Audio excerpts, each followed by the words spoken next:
Hi, my name is Sunita Williams. I'm a NASA astronaut.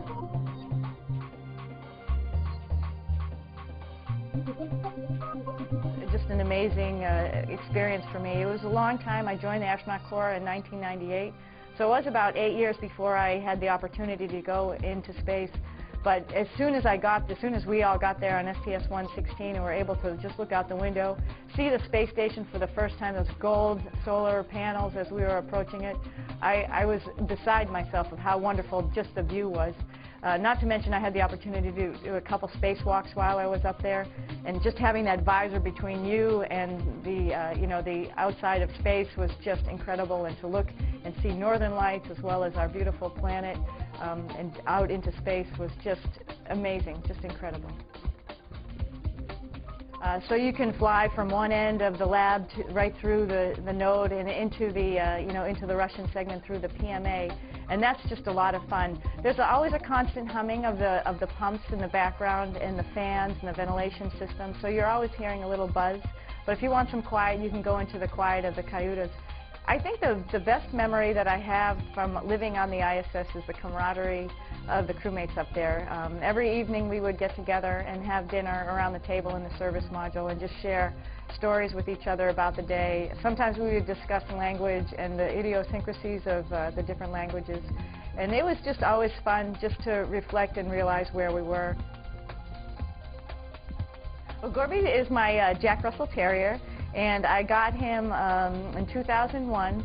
So Gorby's my little buddy. I spent a lot of time in Russia training for this mission for the International Space Station. And so, of course, I got to know a lot about Russia. And, of course, one of the distinguished people of the Russian history is Mikhail Gorbachev.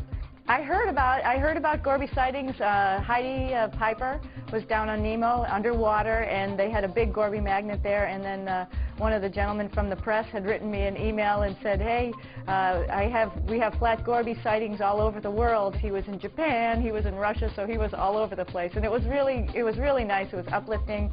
It made me laugh every time I got an email from them.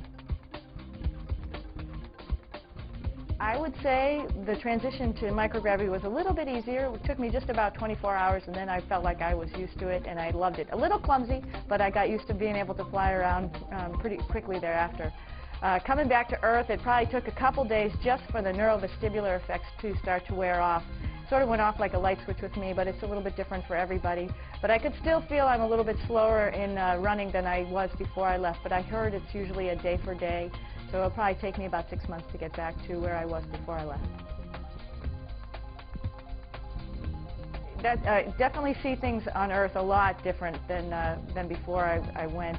You know, when we were up there, we had the distinct pleasure of being able to look out the window and see our beautiful planet and see continents and no borders for countries. And I think it was a huge impression that you look down at the planet Earth, and it's hard to even imagine two people arguing, never mind fighting down there, because it all looks like one, that we live on these wonderful continents together.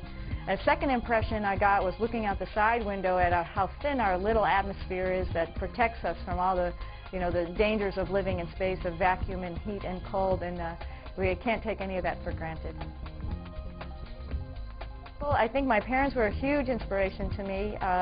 Both of them had, came from not so well-to-do families and made it on their own, and both of them have a huge can-do spirit and influenced me to, take chances and, do as well as I can. And John Young was a huge inspiration for me to even apply to the astronaut corps when my test pilot school class met him when we came to a visit to Johnson Space Center.